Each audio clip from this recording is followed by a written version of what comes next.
This PGA Championship edition of the Sports Gambling Podcast is presented by MyBookie.ag. Sports are back, and MyBookie is now offering a 100% deposit bonus when you use the promo code SGP. That's MyBookie.ag, promo code SGP to play, win, and get paid.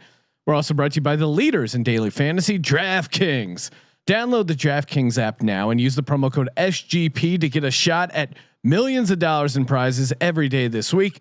That's promo code SGP to get a shot at millions of dollars in prizes every day this week only at DraftKings.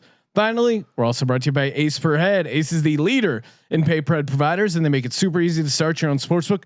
Plus, Ace is offering up to 6 weeks free over at aceperhead.com/SGP. That's aceperhead.com/SGP. Ooh, welcome everyone to the Sports Gambling Podcast. I'm Sean, stacking the money green with my partner in picks, Ryan, Real Money Kramer. What's happening, Kramer Dog? I don't know if you saw that, Sean, but I had to make sure my hat was on because we are about to go for a ride, previewing the NFCs. Oh wait, no, not yet, Sean. Not yet. Football is not quite here. You promised me this week we got to talk about football. We do. We are our first division preview / divisional win totals podcast will be dropping later this week. We also have a special former NBA player will be joining the podcast and some NBA picks. But tonight, we're recording this podcast talking about a golf major, the PGA Championship. I'm jacked. I did a little research. Most of my research is just reading our golf writer, which will be joining us in a second. But also a couple quick shout out. I did a little self-touting on the old Twitter at Gambling Podcast. You're pretty good at that, Sean. Pointing out that we have a top 100 currently in the Apple Podcast charts, football podcast. That is a Sports Gambling Podcast. We now have a top 100 basketball podcast, the newly dropped NBA Gambling Podcast.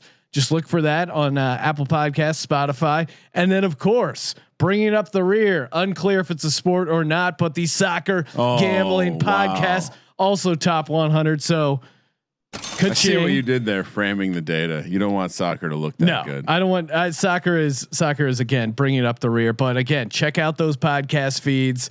They're all up and running. Apple Podcasts, Spotify, Google Podcasts, wherever great podcasts are download. Check all those out. And if you're trying to get out of arrears on your bills or with your bills, you should listen to those podcasts and get paid. Yes. Did I make that word up?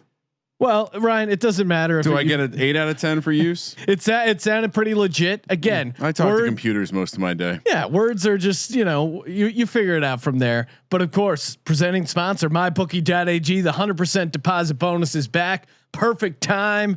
We got golf going. We got NBA in the bubble. Back to back games. March Madness almost style going on in there. It's too much, Sean. Too much. 100% deposit bonus. MyBookie.ag and. Of course, baseball. We got free baseball picks going up at the website. We got it all, including our own golfing expert joining us, the one, the only Steve Schirmer. Steve, it's our first golfing major of the year. Granted, it's happening in August, but I gotta imagine you're pretty jacked up. I am. I mean, it has been a long, crappy, socially distanced year, but you know what? We did it. We did it, guys. We made it to August, our first major. Let's talk some golf. Isn't it great how every male is just broken at this point?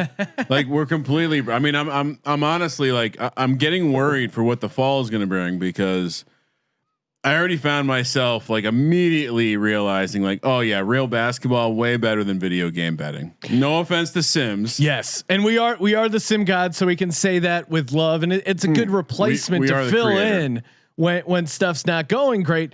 But really, and we mentioned before we started rolling here with Steve, we were talking about the upcoming major schedule. I mean, my head's exploding when the fact that we're gonna have a major going, 2 different majors, or maybe even 3, at the same time while we have football going. That just seems insane. And the point I was gonna make before you stomped all over my point, Sean, which is fine. You stomped on it well. Was that I think I'm learning that golf is one of my more favorite sports to do DFS and bet on because I found myself, I was touting how much the 2-game format in the NBA is such a perfect format for DFS. Golf's more fun. Golf is maybe second to football now in my eyes. So I'm finding out that golf plays a bigger role in my degenerate lifestyle than I originally thought. That's where I was getting. And that's when so I'm worried about the fall. That's when you know you're getting old, when golf just starts climbing up the power rankings of how much perfect to just put it on, have a little nap, have a couple drinks, nothing too crazy. No. You got to wake up Monday morning, get to work. But yeah, it's awesome that golf's back. It's awesome that we got a major going, and we're going to be giving out a DraftKings lineup. Of course, DraftKings.com, promo code SGP. That is slated. I'm staring at mine right now. But before we get to all of that, let's just talk a little bit of course action. They say, wait, what is it? Horses win courses. Is that the phrase? What they say, right? What is it? Horses for courses. Horses for courses. And what horses are we thinking about? The TPC Harding Park. Ooh. And I know I read your article where the course was, correct me if I'm wrong, it was setting up to almost be too easy. And then the PGA and some of the course officials kind of stepped in and tweaked some things to make it a little tougher. Walk us through the course and what's been happening. Yeah. So on a normal day with TPC Harding Park, it really just looks like your typical municipal golf course. It's only 7,200 yards long from the back tees. It's pretty wide open there. Even though it's tree lined, there's a lot of room off the tee. Pretty generously wide fairways, small greens. There isn't a whole lot of tricks that unaltered it can play. And I think the PGA of America noticed this as well.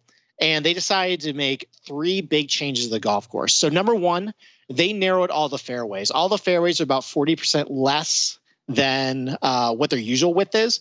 They're going to average about 25 yards wide on all the par 4s and par 5s. That's US Open narrow. So that's a pretty big change right there. The second thing they did is they shifted fairways to move them closer to bunkers. So that's going to be more of a nuisance off the tee for a lot of guys who maybe want to take it more of an aggressive play. They got to now compensate for an overhanging tree or, a bunker. And they also shaved down the rough around the bunker to promote balls from funneling in. And then the last thing they did is they thickened the rough. And I say thicken, they didn't grow it out.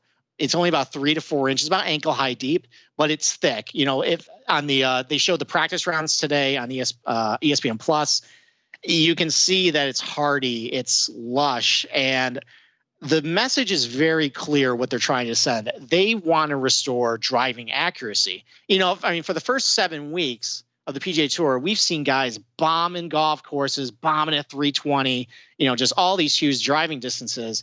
And the PGA of America wants to try and curb that. Now, is that going to work?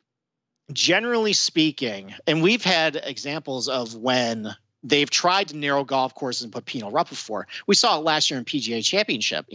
All week at Bethpage Black, they were just saying the fairways are really narrow. It is penal rough. You have to hit the fairway. Well, guess what ended up happening? Brooks Koepka won the damn thing by Friday, and Dustin Johnson beat everybody by 4 shots too. They were 1 and 2 in the field. Generally, what happens is when you narrow a golf course, you narrow the fairways. Yeah, a shorter, more accurate hitter is going to hit the fairway more often than a longer hitter, but they're still going to be playing out of the rough more often than they want to, except now they're going to be playing out of penal rough at a farther distance away from the green, and they just don't have the fast enough club speed to be able to hack it out of the rough there, as opposed to a longer hitter who maybe can hit, a wedge or a 9-iron and get underneath the golf ball and pop it out of there and at least get it in general proximity to the green. So, and also, just being in San Francisco, the air is really dense. So even though it's 7,200 yards on the scorecard, it's going to play a lot longer than that to really put a lot of the shorter hitters a little bit behind the 8 ball. Now, where it goes from there is all going to depend on how firm the greens get. At that point, that takes a little bit of the advantage away from the bombers, because the whole goal of bomb and gouge is to hack out of the rough. And if the greens are really soft, they're going to be able to hold the greens and keep the ball on there. If the greens are firm, it's going to repel the balls. That means scrambling is a lot more important. And then hitting out of the fairway then becomes at a premium. Now, the firmness is really going to depend on the weather. If you were watching the practice rounds today, you saw that marine layer hovering over the golf course. That helps keep a lot of the moisture. Well, first of all, it adds moisture to the golf course. You saw, even though it wasn't raining, you saw the moisture accumulating on the camera lens. The rough was wet. You saw when, guys were hitting their shots, water would pop up. That would help keep the golf course a little soft. We saw that a little bit with Pebble Beach last year. Their goal was try to get the golf course more firm. The marine layer kind of stifled, the wind that would have dried it out. It kept a little more moisture on it. And we end up getting a leaderboard where longer hitters end up winning. But there is some wind in the forecast, especially on Thursday. And we'll talk about that a little later as you're setting your DFS lineup. That's going to help dry out the golf course. So overall, it's really going to come down to if the greens are firm, it's going to bring a lot more different types of golfers to the table that you could bet on to win. But if the wind doesn't come and the golf course and the greens stay relatively soft or at least receptive, it's probably going to be another Bethpage Black this year. And it's really going to come down to maybe like 8 or 9 guys. I like Steve introduced me. If you took the under on penal rough under 10 minutes into the interview, you won. Introduce me to a new word, penal rough. Oh, I love when he said it before. I love when Steve says penal rough. Penal rough. Firm greens and penal rough, Sean. He's one of those guys who will get penetration. Apologies, Steve. Steve is a true analyst and true professional. So basically, what you're saying is the bomb and gouge strategy that's going to work as long as it stays moist, it stays wet. The green, like you use the word receptive, which I like that as a golfing word. I seem to manage to putt on a lot of greens that are not receptive, so they're willing to accept the ball and kind of stick there. Where now if they're using the irons out of the rough, things are going to bounce off and then they're going to have to chip back on, et cetera, et cetera. So people look at this course and they think, oh, the fairways are skinny. It's gonna favor the guys with the accuracy. But you're pointing out, listen, everyone is going to kind of end up in the rough because these things are so tight. Really, what's going to benefit is the guys who are able to, blast the 3-iron out of the light rough are going to be put in a much better position. Again, assuming the water holds, and it sounds like you're almost rooting for the win because that opens up the field more, gives some of these long shot guys a bit of a chance. One of the fun things when we're talking golf is, of course, rivalries. When these guys, it's what appeals to me about NASCAR, and maybe that's why Steve is a NASCAR fan as well and big into the NASCAR, is these mano a mano, these feuds where there's truly no one to hide behind, Sean. No love lost between some of these guys. And we got one emerging here. Bryson DeChambeau, friend of the program. Again, we spent a good 10 minutes breaking down his quarantine video, which is just nonstop laughs. Google that if you want. It's still relevant today as it was when we first talked about it. Versus just major stud Brooks Koepka. What's going on between these guys, and who do you think ends up having a better PGA Championship?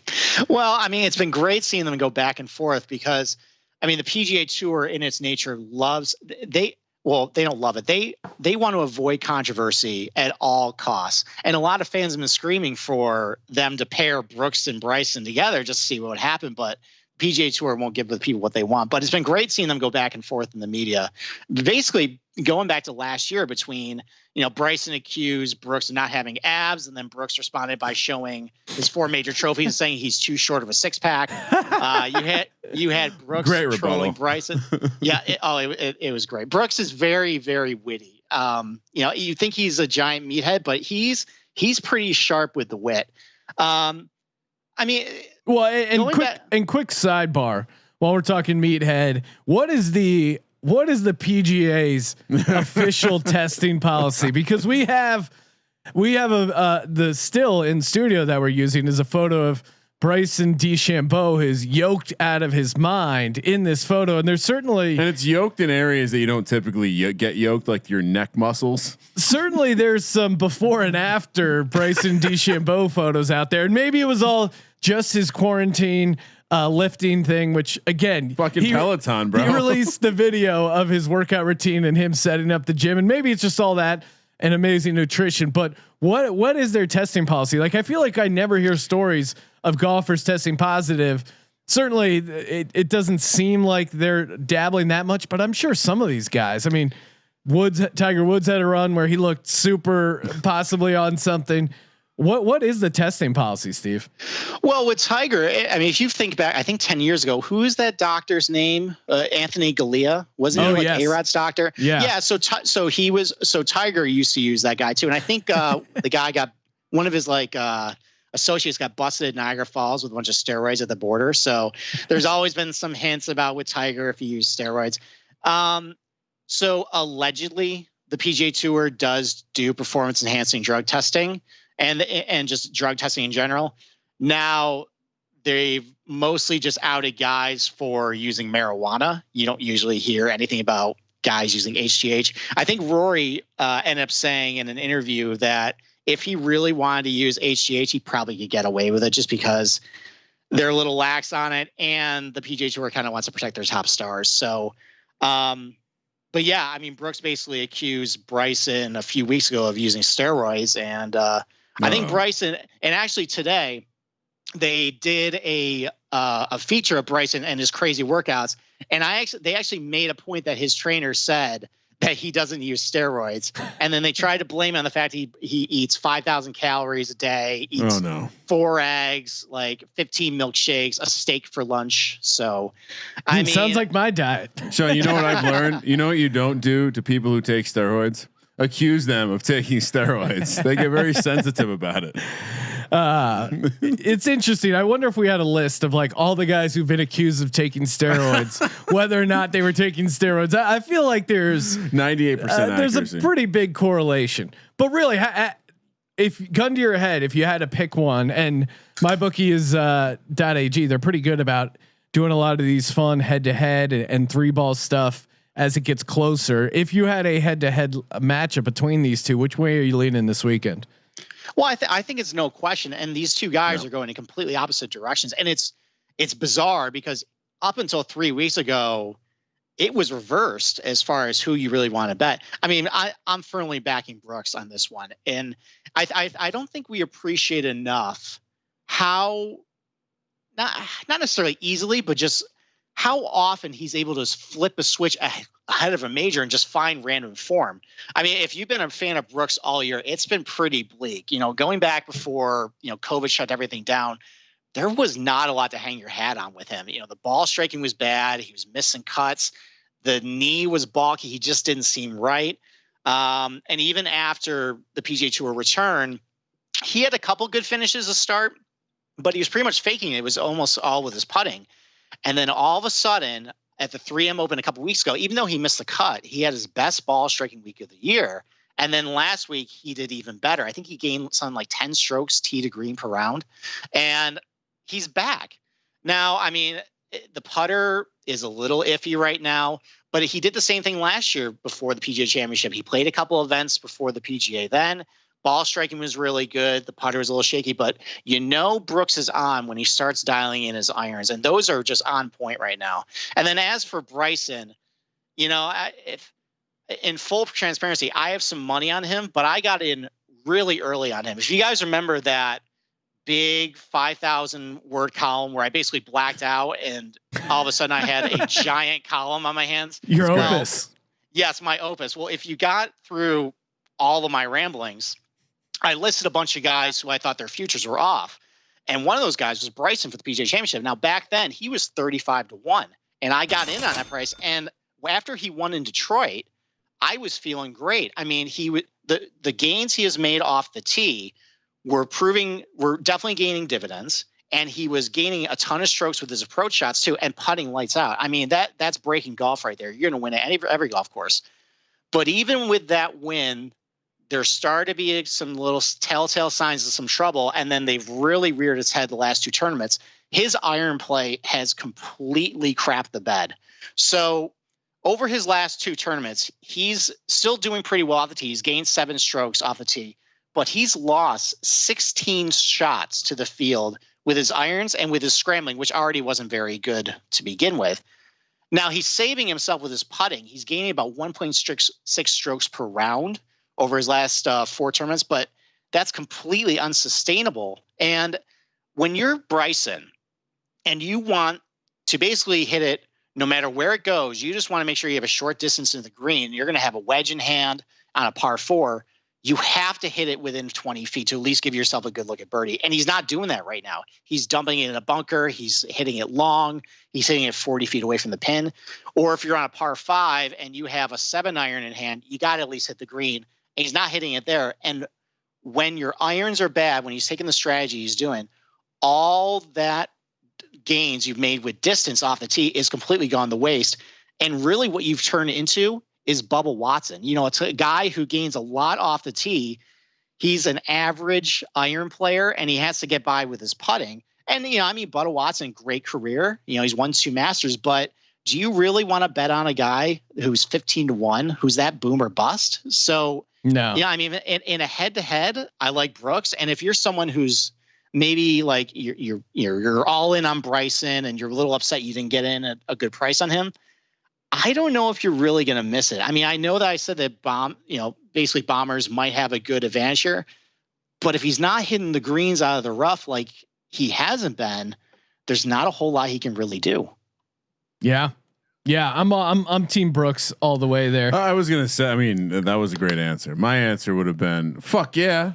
I mean, the guy shows up to the prom every time. He doesn't let us down. Big game, Brooks. Meanwhile, we have the classic Bosworth situation here. Yeah, just new guy onto the scene, questionable, unknown to first round talent based off a lift in 225 a couple of times. Come on. Yeah, and it's crazy. Brooks is my bookie has him right now to win it all 10-1. So that's always a little steep when you get to almost single digits, but certainly a favorite for a reason. We're talking major. We have to crowbar a little Tiger talk.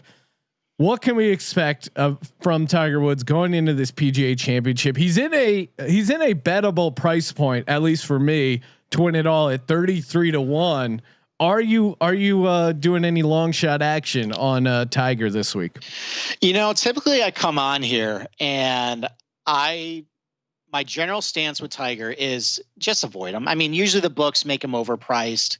There's usually something to hang your hat on with him that doesn't make you want to completely fade Tiger, but I'm not there this week. I have some big concerns with where he's at right now. I mean, you can't really judge his performance, you know, golfing on the golf course because he just hasn't done a whole lot. I think he only has 11 rounds, measured strokes gain rounds this year. So it's a very small sample size, but we've seen with him when, you know, he doesn't play a whole lot entering a major, he's a little rusty. And when he goes to places where the temperature's cold, it's damp, it's windy. Yeah. You know, he's the type of guy right now, he has to get up at 2 a.m. To start prepping his body in order to play the full round, you know, that day.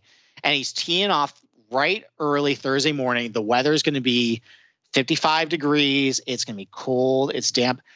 I'm getting some Royal Portrush vibes from him. You know, if you guys remember last year, the Open Championship, for the first tee shot, he hooked it right into the left rough and he just made he winced right on camera and you knew it was gonna be a long round. And I think he shot like a 76 that day and he got bounced from the tournament immediately. So usually what you do then, if you're on Fade Tiger, is the books will, you know, overprice him. But that's actually not happening. Like you mentioned, I mean, he's 33-1 to win the tournament. And on all his matchup props, he actually is at plus odds and he's a pretty significant underdog too. And I think what's happening is the books realize that the sharp money sees all these bad circumstances that I just described, and they're going to want to fade Tiger, and they're going to want these guys to play a premium on it. Where on the flip side, they're going to get Joe Q public money seeing, hey, I can get Tiger Woods at plus odds against Colin Morakawa. I'll take that. I mean, it's for some of these matchup props, I'm definitely looking to fade him, and that minus like 160, minus 170 number is a little daunting. It's a little scary looking in the face, but I'm not really scared of it. I'm not expecting a whole lot from him.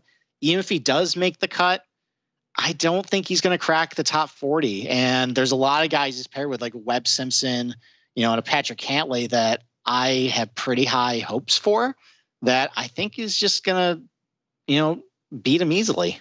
Oh, yeah. I'm already starting to love my DraftKings lineup based on some words Steve has said there. I will go ahead, Sean. I'm getting excited. Oh, I mean, so am I. I'm never really that frequent a Tiger backer because of the price point, and it was just interesting to me. His price is very low this week. It's low this week, and that's why I wanted to get Steve's take on it before we get going to the our DraftKings DFS lineup. Couple other guys. I'm just curious about your take before we get him. This guy, of course, not on my DraftKings lineup because he feels a little bit like we're going through your DraftKings lineup. He is not on my lineup, Ryan, as I clarified there, because he's a Dallas Cowboys fan, and Jesus. It seems like he's kind of fallen off. Jordan Spieth. There was a time when it was like next man up, Jordan Spieth. Look out, Tiger! Here comes Jordan Spieth. And you look at his, his props to win it all at my bookie. He's like plus 5,000, 50 to 1 in DraftKings. I almost took him because he was only $7,700. What has happened to Jordan Spieth? I feel like he's had a pretty big fall from grace. Well, I mean, this is now a 2-year problem. I remember talking about him before. I think when I first came on the podcast with you guys in the 18 Masters, at that point, the ball striking was really good, but the putter was a disaster. He was missing 2-footers, 3-footers. He looked like he had the yips. And I've come on this podcast since then, and we've talked about a lot of his problems now with his swing, and a lot of it seems to be mental. You know, I always recall back to a podcast he did with the guys from the No Laying Up, and he was talking about trying to get back to different swing feels based on when he was great. You know, he talks about how he felt swinging the club in 2014. You know, when he finished a run up to Bubba Watson at the Masters there. He talks about when he had that huge breakout year in 15. You know, how he swing the club. And then he talks about the swing feel in 17. And he's always looking back instead of looking forward and trying to fix the problem. And I think I personally think he needs to make some sort of change, whether it's a caddy change or a swing coach change. But if you look at his recent performance, you're starting to see some signs of encouragement, and you're starting to see with his irons, which used to be really the bread and butter of his game and really fell off for a little bit. But over his last 2 tournaments, he's gained over 7 strokes with his irons. And, you know, the putting and the scrambling, you know, which is usually great, has been pretty good. The problem with Jordan, though, is he still has that huge, big right miss, like where he just blocks it 40, 50 yards offline. And, you know, sometimes he was able to get away with it at other tournaments when there were fans because the rough would be trampled down. But what he's kind of finding this year is there's no, you know, basically he's hitting it in the deepest rough on the golf course. And, you know, I mean, I think he's going to need to really tighten up his performance off the tee because he doesn't have that club head speed in order to get out of the rough like a lot of guys do. But there are some signs of improvement in his play that at least gives a little hope that maybe he can, find some form. Kramer, any other guys you want to get to before we start breaking it down? Go DFS. I feel like we can have the conversation later, but I mean, everyone keeps talking about how this is, or maybe this is just me talking about it because I don't actually talk to too many people. But this is Ricky Fowler's time, right? Ooh, what do you say to that, Steve? Oh man. Oh, Kramer. Did you watch last week? Yeah, no, I know. I just every time. So here's what happens. I start making my DraftKings lineup and I scroll down and I'm like, oh, Ricky Fowler's underpriced. And then I look into it and I'm like, well, he's not really underpriced, but goddamn, I like rooting for Ricky Fowler. Then I start buying into like all this shit that he's doing to his swing. And next thing you know, I'm like, well, this is Ricky Fowler's time. And then I ask you, the golf expert, as if other people have said this to see if you'll agree with me. And you predictably shamed me for suggesting that Ricky Fowler's back. All right. Let me at least try and make you feel a little better. Okay. Last week was encouraging. He did have some pretty good ball striking rounds, at least for the first two rounds. It's just that, like, what do you expect out of him at this point?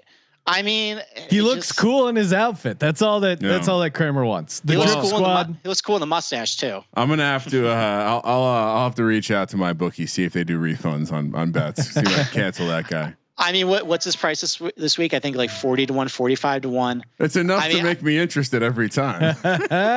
I mean, he's going through some swing changes. There's been at least some signs that he can at least, put together for a few rounds. I don't know what's really to get excited for them. I think he kind of just is what he is at this point. And I mean, listen, if I'm wrong, I'll eat crow and, but he's just not on my radar. That's is what it is. I feel like, again, sad day for the drip squad. RIP is what it is. That is definitely my analysis of my golf game. We're going to be giving out a DraftKings lineup here in a second, but time to talk about DraftKings. NBA was back.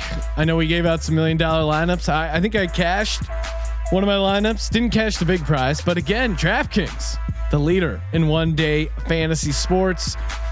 They're offering you a shot at millions of dollars every day this week. It's pretty easy. If you play the fantasy basketball, pick 8 guys, stay under the salary cap. We're going to be doing the golf, which is 6 players, of course, similar idea. But really, basketball's back, golf's back, and then you have the daily MLB action all over at DraftKings.com. And again, reminder, they tee off super early, West Coast time. So get those lineups in late Wednesday. If you're on the West Coast, I think pretty early tee times. Or sorry, it's early. Early if you're on the East Coast, whatever it is. Get those lineups in. Time is a flat circle. Millions of dollars up for grabs this week. No better place to get it than over at DraftKings. Download the DraftKings app now and use the promo code SGP to get a shot at millions of dollars in prizes every day this week. That's promo code SGP to get a shot at millions of dollars in prizes every day this week. Only at DraftKings. Eligibility restrictions apply. See DraftKings.com for details. All right, let's get to it. Should I start this? Yeah, I think so. I mean, I think we've gotten a lot of feedback that all Sean does is copy Steve. Yes, exactly. So we'll clarify. There's no way I'm copying Steve because I will be going first. You mentioned that maybe this course is playing like the U.S. Open in 2019. Yep. You know who got second place in the U.S. Open 2019? Brooks Koepka. He's my chalky big money player. But again, Brooks, they call him big money Brooks, whatever it is. It's a major. It's his time to shine. He's going to be motivated to shove it in DeChambeau's face. 11,100. But for me, you got to throw one of these big dogs in, and certainly Brooks Koepka is the one. And my bookie, if you look at some of their matchup props, I mean, Brooks Koepka plus 115 against John Rahm. Yes, sir. Brooks Koepka minus 140 against Dustin Johnson. Throw that in there as well. So all over Brooks. Steve, what are you doing with your first golfer? All right. Well, my first guy is actually someone you just mentioned. He didn't have that great of a tournament at the WGC Memphis, but seems like he's a good fit for this golf course. He's kind of in a similar spot before he won the Memorial a couple weeks ago, and that's John Rahm at $10,500. He definitely scuffled through his first 3 rounds in Memphis, but he provided some signs of hope in the last round. He shot a final round 67, gained 3 strokes with his ball striking and doing so. The conditions of the Memorial are a little similar to what we're going to see this week. It was windy. The greens were firm. It had some deep penal rough. So he's definitely well equipped to handle that. The question always with him is he, mature enough to win a major? I used to be a guy who tries to psychoanalyze him. I'm over that. He's clearly talented enough to win any golf course he plays. He's won all on golf courses all over the world, whether it's links courses or tight, narrow tree line golf courses or Bombers Paradise like Torrey Pines, which is actually a similar golf course to what we might see this week. I just don't care if he's, so-called immature because the guy's talented. And I think we all can agree he's going to eventually win a major. So I don't love that he is a Thursday afternoon tee time. I made reference to this earlier. Guys going off in the morning on Thursday are going to have even though it's colder, the winds are only going to be about maybe 5 to 10 miles per hour. In the afternoon, they're going to kick up to 15 to 25. So I don't love that he has that Thursday afternoon tee time, but this is a lineup for all 4 rounds, and I like his form and I like his fit for the golf course. Kramer. Form is important, and we saw this guy bounce back last week. I'm taking a zig strategy to your guys' zag. I did not spend 5 fingers on a single golfer, although I love Brooks Koepka, and I would absolutely probably, let's just say I was going with a multi lineup approach this week, I would have Brooks. I would have my man Xander, king of the millennial names. But and maybe even some Webb Simpson, but I'm starting my lineup out with a guy Steve mentioned earlier, and that's Cantlay. And I got excited when he noted him earlier. I thought, what better golfer to drop into the captain seat of my lineup?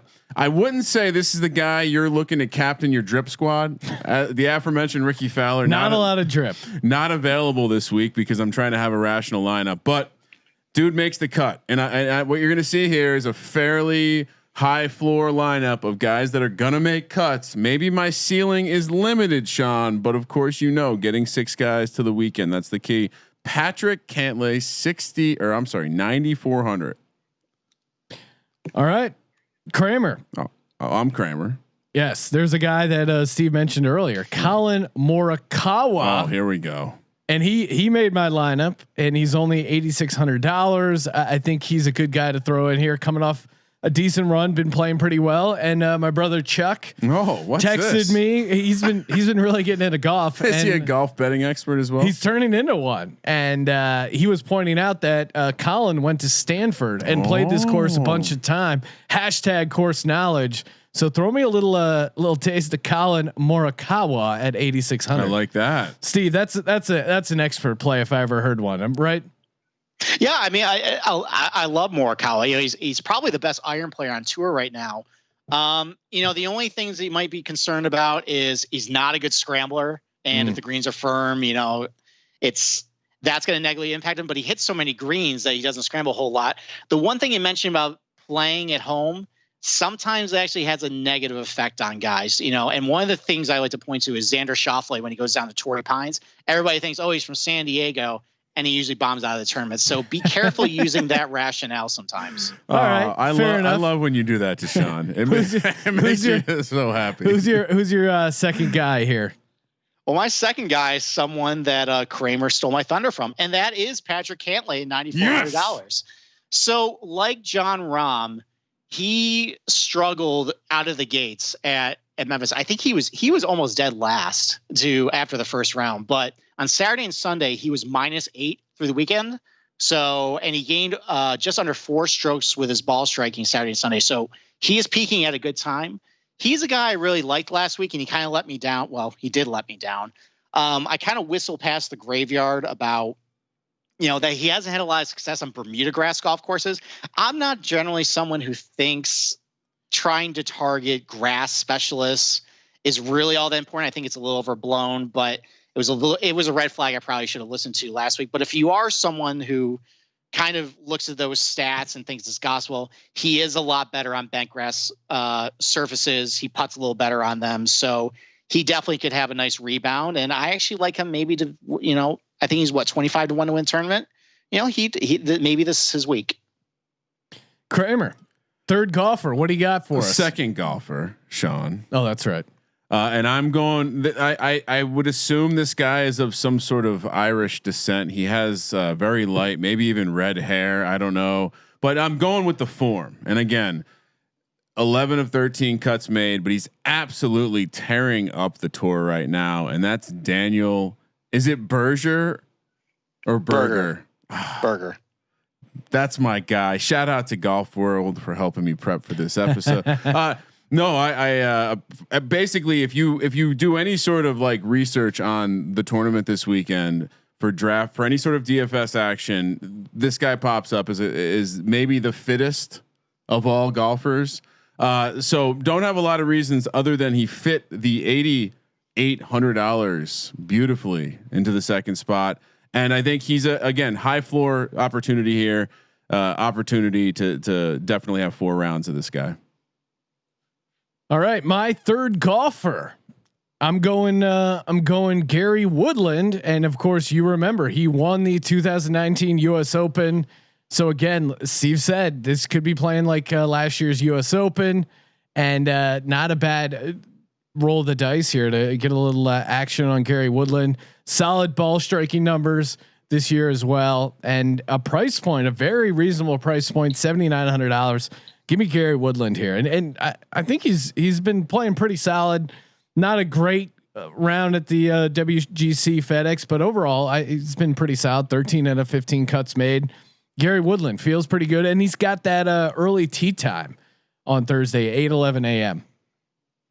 Steve, what are you doing? What are you doing with your third golfer? All right, my third guy is someone who's probably a little unfairly taking a little crap from the media, including me on the Slack channel. I've kind of beaten him up a little bit. That's Tony Fenel at $7,900. It's a really low price for what he usually is.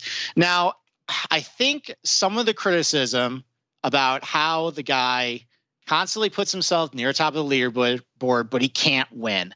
And that's actually, I think, kind of kept his buzz a little bit lower this week. I've actually seen his futures price drop through the week. I think it was start out 40 to 1. I've seen it now around 50 to 1. But, just because he's not winning golf tournaments, it doesn't mean it can't help your lineup, and it doesn't mean he's not playing golf capable of winning. It's just he's showing that it's really hard to win on PGA Tour. And the more times he puts himself in good positions in the leaderboard, chances are it's eventually going to happen. So, overall, TPC Harding Parks is a great fit for him. He's a long hitter. He's been hitting his irons well.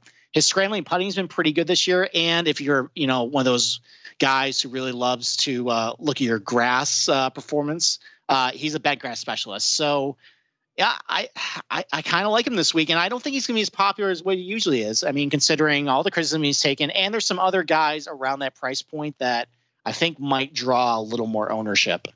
I too am a grass expert, Steve. So I'm glad to hear you say that about my man Tony. What are you doing for your next golfer here, Ryan? Well, I mean, I feel like we've somehow gone out of order. Or I'm not paying attention. I also have Tony Finau. My note next to his name was ask Steve, why is he under $8,000? Cause I was literally scrolling through. I did something different this week, Sean. I built my lineup from the bottom up. Oh, you went small to guys, big. Yeah. You guys were talking about thick earlier, and it made me think of my lineup construction, bottom to top. And no, I when I got to Tony Finau, I've now gone completely out of order, but I'll throw him out as my third guy at 7,900. I figured, why not? I had no idea he was a grass specialist like myself. So this makes me even happier. What was the kind of grass, Steve? Did you say bed? Bent grass. Yes. BENT. Oh no. We are the same grass specialists. Who knows? Sean, you're up. Tommy Fleetwood, $7,700. What I like about Tommy is he didn't have an amazing round or amazing 4 rounds, but the last time this guy stepped on a golf course before this PGA Championship in meaningful competition, he shot a 65. Sean, 6 final round birdies allowed him to rise 18 spots. I'm a little concerned that I've unlocked your lineup formula this week. And what is that? I think it's hair envy. Tommy Fleetwood does have amazing hair. He reminds us. He reminds me of Billy Bahate, our soccer guy. His profile. He's an English guy with the long shoulder length hair. Kind of got the dirty Jesus look going. But yeah, $7,700 for Tommy Fleetwood. Again, coming off a red hot round. I like that to continue here early, especially in the PGA Championship. Steve, what are you doing next? All right. Well, I also went Tommy Fleetwood at $7,700, but I'm going to expand a little bit because I don't think you're doing justice with actual points. I don't think you're giving justice about how bad it's actually been for him. So it's been rocky, and that's why his price point is down right here. I mean, he was late coming over after the PGA Tour return. He didn't play until the 3M Open. He missed the cut there. Really was bad first 3 rounds in Memphis. So where is he struggling? I mean, it's a small sample size, but usually he's known as a pretty accurate driver off the tee, and he's just not doing it. He's missing a lot of fairways. He's putting himself in a lot of trouble off the tee. It's a little more forgiving. It's more forgiving off the tee than it was last week in Memphis. There's not as many like water hazards. And like you just mentioned, his last round, he actually did show something. Like you mentioned, he had the 65. He actually hit 78% of his fairways in the final round. So that gives maybe a little bit of comfort. Maybe his form off the tees coming around. He gained 2.6 shots tee to green that final round. And just looking at the weather forecast and how it's kind of shaping up, feels a lot like a European tour style, like of weather, cold, damp, and the one bright spot through all his struggles are his irons and scrambling has been pretty good. And that's going to be pretty important if the golf course does play firm. So the only negative here is he does have a Thursday afternoon tee time. If you're a little scared off by his recent form, you don't like the fact that he's going off in the afternoon, you can always go to Abraham Answer at $7,700 as well. He's a guy who's playing really well. I think he's gained something like a 1.5 strokes per round on the field over his last 16 rounds. He's probably going to be a little more popular than Fleetwood, just because, again, there's some other guys around, and Answer included, that's going to be a lot more popular than Fleetwood just because they've been better. But I have a funny feeling Fleetwood's going to show better this week. Sean? Well, now I feel much better about my Fleetwood Great pick, Sean. Exactly. Absolutely stellar pick. I wanted to end. So my team's actually constructed of two types of people, and this is the last of the first type of people. I dare you, and I don't know much about these guys, so I'm definitely making unfounded derogatory statements about them without actually having a conversation with them. But I dare you to click on the DraftKings photos of Patrick Cantlay, Berger, Fenel, and my last guy in this category, Ches. Is it Reavie? You got it, Ches Reavie. Nailed it. I dare you to click at those pictures and tell me which one of them hasn't spent time inside of a locker. Because they all look like they've had some issues with bullies in their life, their career, maybe at school. So rounding out the locker dweller portion of my DraftKings lineup this year to celebrate the PGA Championship, I'm gonna go with a guy who is plus 0.87 strokes per round on approach over his last 16 rounds. Sean, a very specific thing I just cited right there because that's important. And just so you know, that would mean if he kept that up for the entire season, he would be 4th best on tour. He's in my lineup because I think Steve was talking about how that might be an interestingly useful metric to look at this tournament. And he was 7,400. Didn't have a lot of options. Didn't have a lot of good options. So again, 4 guys who have spent some time in some lockers, haven't spent over 10 grand each. Team locker. Well, team locker is about to be balanced out in a real way with some drip. So stay tuned for my last 2 guys. I actually also have Ches Reavie in my lineup here. Do you like that stat? Did you have that written down, Sean? No, I do have this stat that 6 of the past 7 winners of the PGA Championship finished top 15 or better, and Ches is one of them, coming off a 6th place finish. So what more do you need? Accurate driver. Again, you throw out a bunch of great stats there, but really just one. Ches really looks like Chris Pontius too. If you take off the long hair of Chris Pontius, I don't know. Yeah, interesting looking dude. Giant forehead, which again, Ryan, as you point out, big, plenty of room for a giant brain in there. Normally, I don't like to bet on guys who don't have real first names, a la Kyler Murray, but Ches definitely follows. Yeah. Falls in the not a real first name category. Make sure you get Ches in the lineup with Xander for sure. That being said, $7,400 feels like a high floor, or sorry, high ceiling. Yeah, there you go. Possibly low floor. We'll see what the Ches man he's does. Been pretty safe, I'd say. I'd say he has a high floor and a particularly high ceiling. Well, that's a good combination. Steve, what are you doing for your next guy? All right, my next guy is someone I haven't really heard a whole lot of buzz about, but there is a lot to like just as far as his form. That's Harris English at $7,200. A lot of guys, consider him mostly a Bermuda grass specialist, but he's been great all year long on pretty much any golf course you throw at him. His long-term and short-term trends are really good. He's gained about 1.5 shots per round on the field this season on the PGA Tour, and that actually matches his last 4 tournaments. He gained about 1.5 shots per round on the field. So it's always good to see a guy matching his short-term form with his long-term form. It shows he's really consistent. He's pretty efficient tee to green. He's a good scrambler. He's a really improved putter as well. He hits it long and straight off the tee. That's a good mix this week of having good length and accuracy, and he benefits from having early Thursday tee time, so he could get off to a pretty nice start. He's a guy I was evaluating for a spot on the locker dweller list, also in very good form. So Sean, my fifth guy. Yeah, I have to balance out all this alleged nerd with some proper drip. So what better, or where else to look, I should say, than the great country of Australia? Just the originators of drip. Jason Day, he's back. I know Steve's gonna shit all over this one and his fragile ass back, but he's in good form. Yeah, you say back, and you're throwing in a guy who has back issues, but in cold weather. But he's also got filthy amounts of drip. So 8,400, Jason Day. I needed to balance out the nerd. All right, I like it, and he's playing well. I mean, Steve, tell me I'm wrong, please. I'm gonna save my commentary for the end when we do picks and props. Okay. Ooh, I like that. That's either a good thing or a bad thing for me. I have a take. Oh, that's not. I love that. Sean, you're up.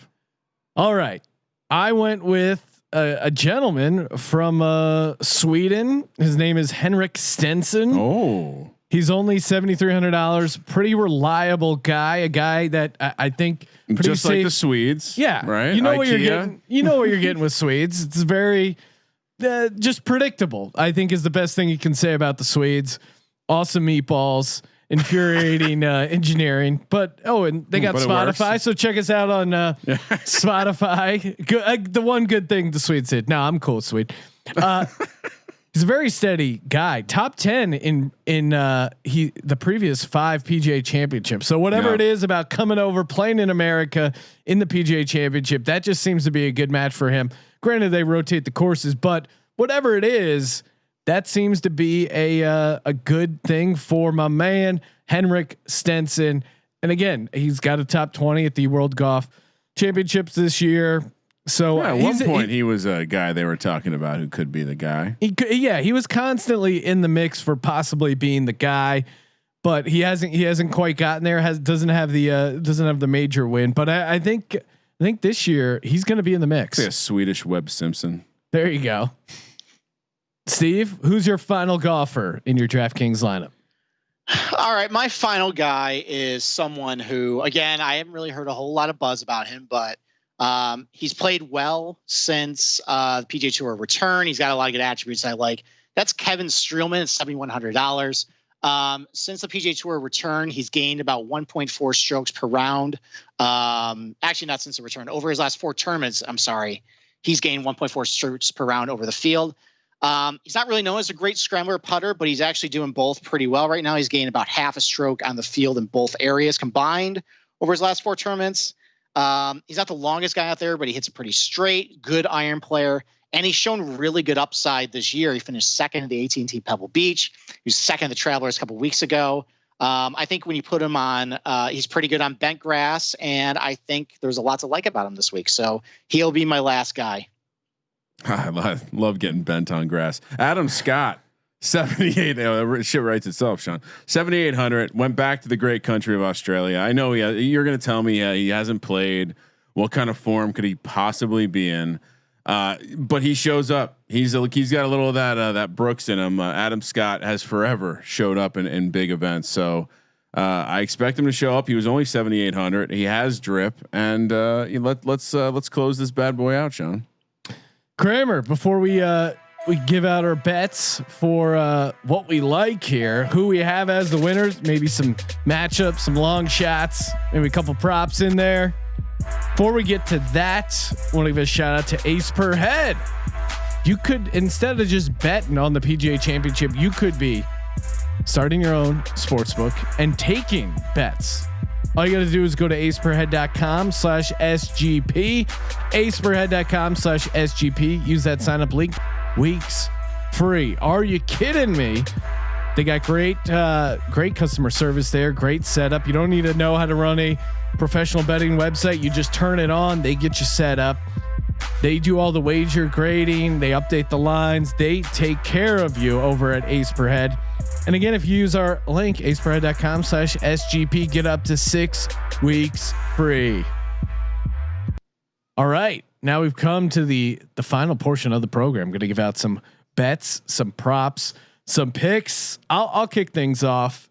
Again, I like my boy Colin Morakawa, 35-1 over at mybookie.ag.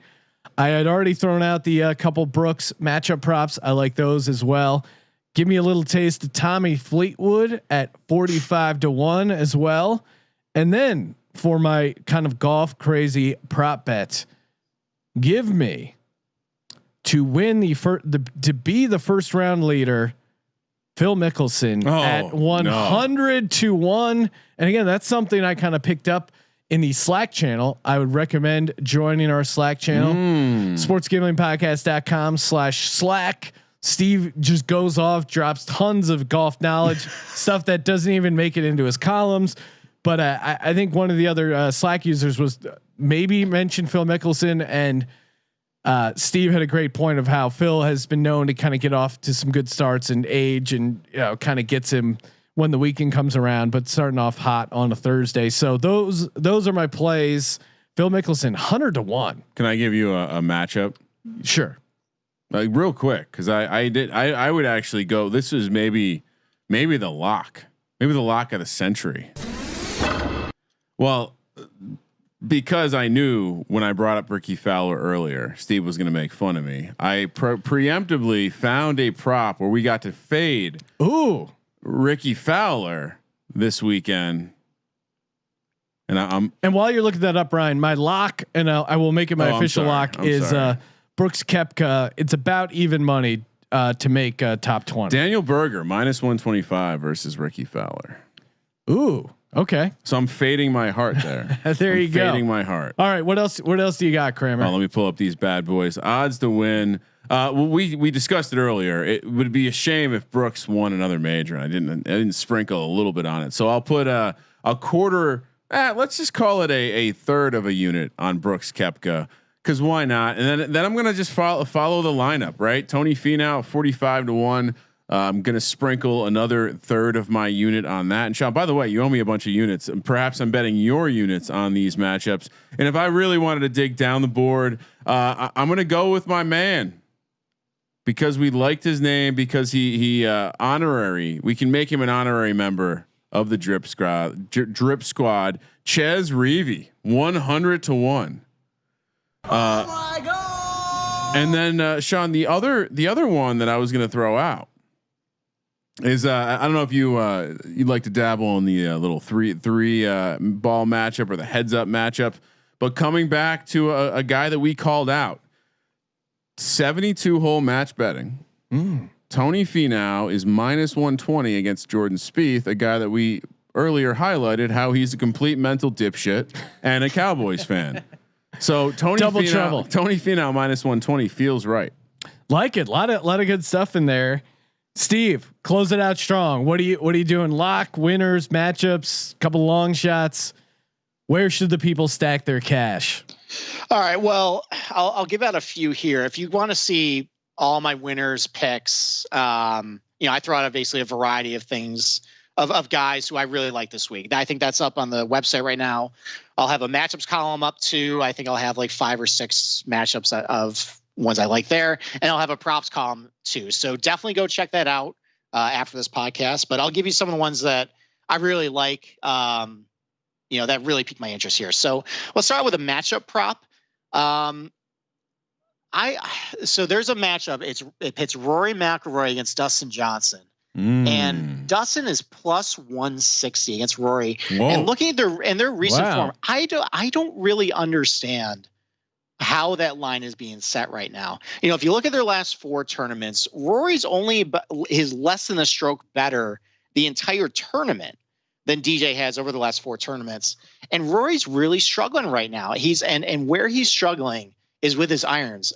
Over his last, since the PGA Tour returned, he's only gained 0.1 strokes on the field with his irons, and that just isn't going to cut it. And that's actually a full shot worse with his approach shots than before the PGA Tour went on the hiatus. And that's usually a really big red flag with Rory, that just things aren't going right with him. So I like the value of taking Justin Johnson as an underdog. And then carrying on with that, I actually kind of like Dustin Johnson this week, not to win, but I think he's going to have a top 10. I think you can get that around plus 200. He played really well in Memphis last week.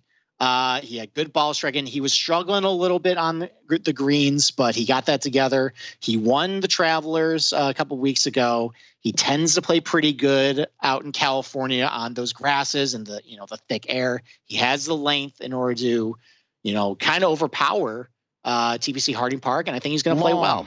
Cox. Sorry, when you said length, I just had to throw that drop in there, Steve. No problem.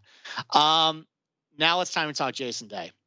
Ooh. So I noticed, like you did, Kramer, that he was playing pretty well. And usually Jason Day is completely off my radar because he's a garbage ball striker who just gets by on his putting. So much to my surprise, when I looked at how he was basically getting his 3 straight top 10s, his ball striking is actually really good. And he's not doing it with the putter. It's actually the inverse. And he's actually kind of back to where he was back in 15, 16, where, he's pretty good off the tee, really good with his irons. And then if he can get the putter going, he can get some good finishes.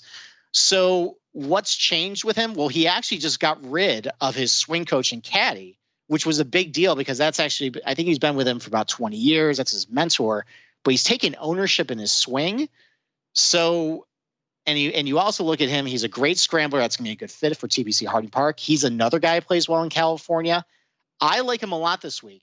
Now, my one concern, which is what you mentioned, and it's the same concern I share with our old friend, Mr. Eldrick Woods, is how's that back going to hold up in the cold air? So you can get him in as a top 20 prop at plus 200 as well. Oh my God. All right. Yes, please. I'm not willing. I'm a little concerned just because, he is going off on Thursday morning. Does he get off to a little bit of a slow start? But I think at the end of the day, his numbers look great. He's gaining over his last 4 tournaments. He's gaining just under a stroke off the team with his approach shots. He's gaining 1.2 around and on the greens. He looks great. So, I feel sick to my stomach saying, yeah, bet Jason Day, but I'm going to do it. And then the last thing, I mentioned a lot of guys already that I like to win the tournament. 2 guys that I haven't personally talked about in this podcast that deserves some mention is Xander Schofley and Daniel Berger. Now, I talked about in the winners column this week, both those guys are 2nd and 3rd in total strokes gained since the PGA Tour return, and both of them are just killing it in every category. And Berger even has gained over a stroke per round, both with his ball striking and around and on the greens. He's just been on fire. Here's the problem with both. And depending on how you like to bet, it might not be for you. They're really popular this week. I've seen their names bantered around a lot of the so-called expert picks this week.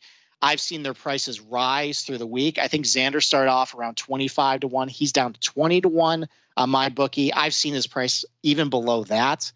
Daniel Berger, I got in earlier this week at 50 to 1. He's down to 40.